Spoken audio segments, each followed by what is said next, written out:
Okay, guys, welcome to Devlog 2 for the BTC Pay server. We have Sriram over here, and he's just going to walk us through what we have covered in the last 1 week and what's our plan in the next week. So, Sriram, please take over. Yeah. So for starters, we have set up a public BTC Pay server where as we develop the Nano plugin, we'll keep pushing updates on it. This will allow us to test in like a production environment and also allows the Nano community to see the progress that we make. Uh, we have this set up on a public VM and we have set up Bitcoin and Monero. Monero because that's the plugin that we are going to take its inspiration from, and as you can see that the nodes are currently syncing. Both of these are on their respective test networks. And yeah, as we keep developing it, you'll see updates here. So, we tried That's to the actually first thing. create the invoices right now, but we are not able to because of the syncing that's happening, right? Yeah, And as people know, yeah, syncing does take a bit of time, even though especially even though they're prune nodes. The file size of the entire DB of the ledger is huge, so it does take a bit of time for the yeah. entire sync to happen. But once the sync is done, we should be able to create the invoices and look at all the payments that are occurring basically with both BTC and XMR. Yeah. Even for pruning, it does need to like sync the whole thing first and then it prunes. So it will still take a bit of time Okay. to do. Yeah. So Uh, the server that we hmm, have right now, I believe it's like a 16 core server. Oh no, 8 core, 16 GB RAM, and 160 GB hard drive, right?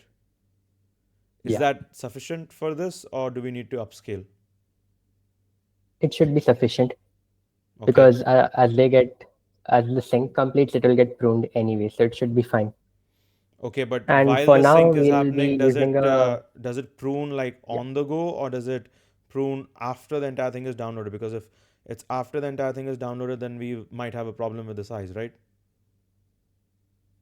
I'll have to look into it a bit more, but for now, I think it's after it syncs the whole thing.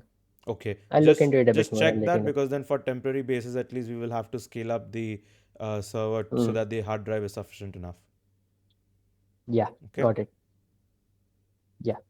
Then, while setting it up, I noticed we had to use a separate repository to set up BTC Pay, Mm-hmm. and this is a repository that we'll definitely have to uh, contribute in to make Nano setup easier in the Okay. future. Okay. Basically, what this does is that uh, based on different variables that you set, it generates a Docker Compose file Mm-hmm. that sets everything for BTC Pay server, all the required dependencies. Okay. So you can see here in the Docker Compose generator, it has something called Docker fragments, and that has stuff for every altcoin. Okay. So if Nano is supposed to be here, So it will have basically the yeah, extra required. So let's go for the yeah. Monero YML for example. So it'll You have the can see Monero that it server has the essentially, right? Monero daemon and the wallet daemon Got it. Got it. and the BTC base server as well for the extra environment variables. Understood. Okay. Clear. There's something we'll do at the end, but yeah, just something to consider for the future.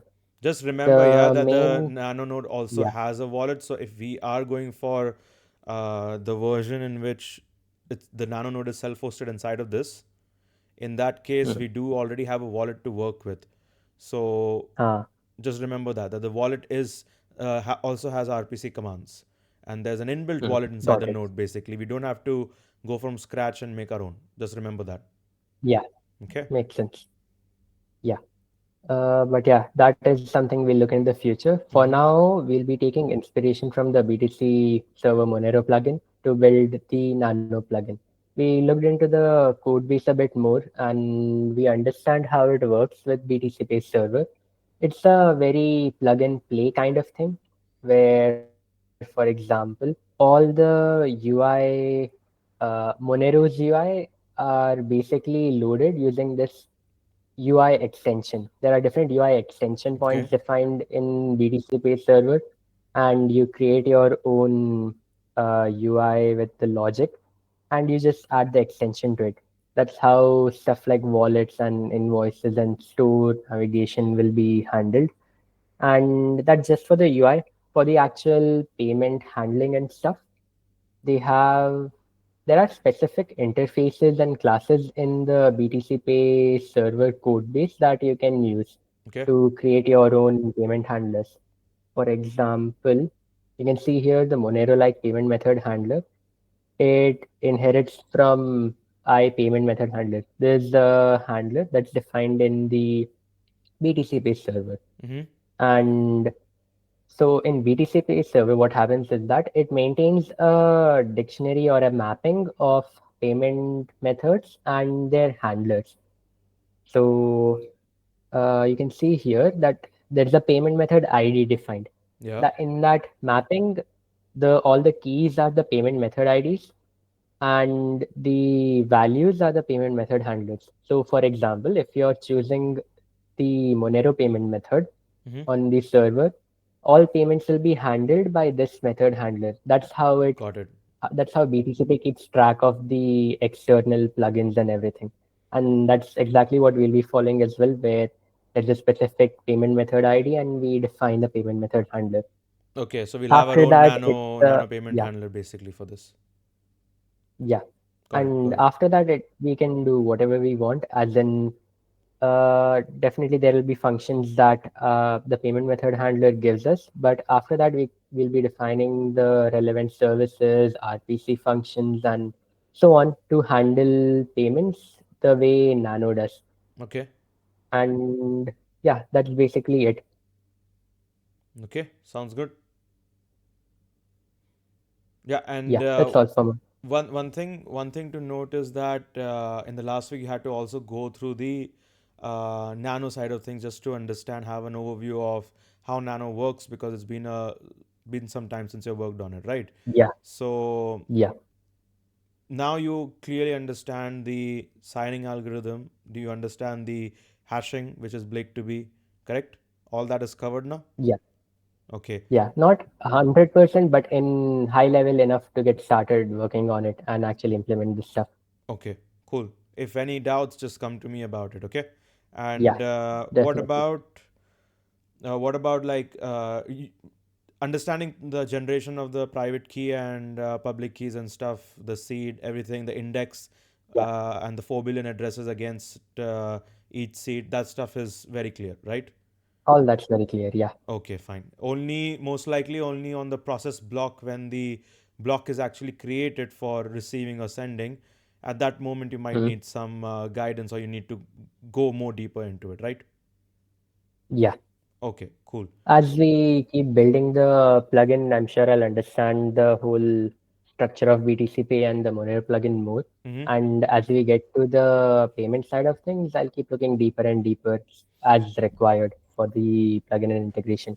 That shouldn't be an issue. Understood. So at a high level, at least now we know that the payment handler is the main kind of like the brain behind where we'll be taking care of nano payments, correct? In BTC Pay server, Yeah, and this is in the main thing in the plugin part.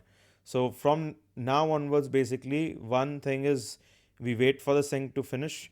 Once the sync is over, we test some payments with BTC and Monero, look at how the handling is happening both from a UI level and from the backend as well, how it is being taken care of, the payments in the server on the server, and after that we move on to actually creating the plugin itself. So we'll start with a repository for the plugin, a specific repository for the nano plugin, and take it from there, right? Because there is a, from what yeah. I remember, there is a plugin template that they've given us, correct?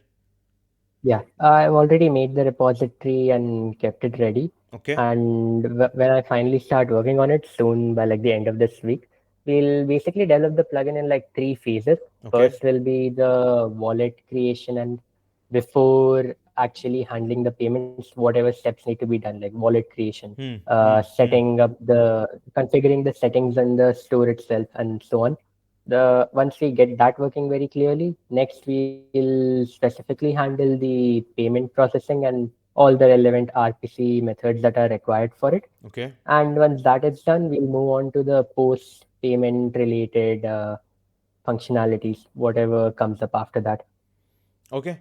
Sounds good. So once the repo is ready, like you have started working on it, please send me the link. Then we're going to share it with everyone so that others can also kind of keep track of the work that is getting done on it. Okay. It's a public repo Yeah, on sure. Strawberry Labs organization, correct? Yeah, Okay. Cool. Sounds good. Anything else you want to update on or add to this? no, that's all. Cool. That's it, guys, for now. So we're going to be starting work on code side of things very soon, and it's going to now basically come down to just testing out the Monero stuff, the BTC Pay, the BTC transactions as well. Look at that and then start writing the base structure of the plugin, and we'll take it from there. Right? Yeah. All right. That's it, guys. Thanks for joining this week, and then we'll update you coming week as well. Thank you.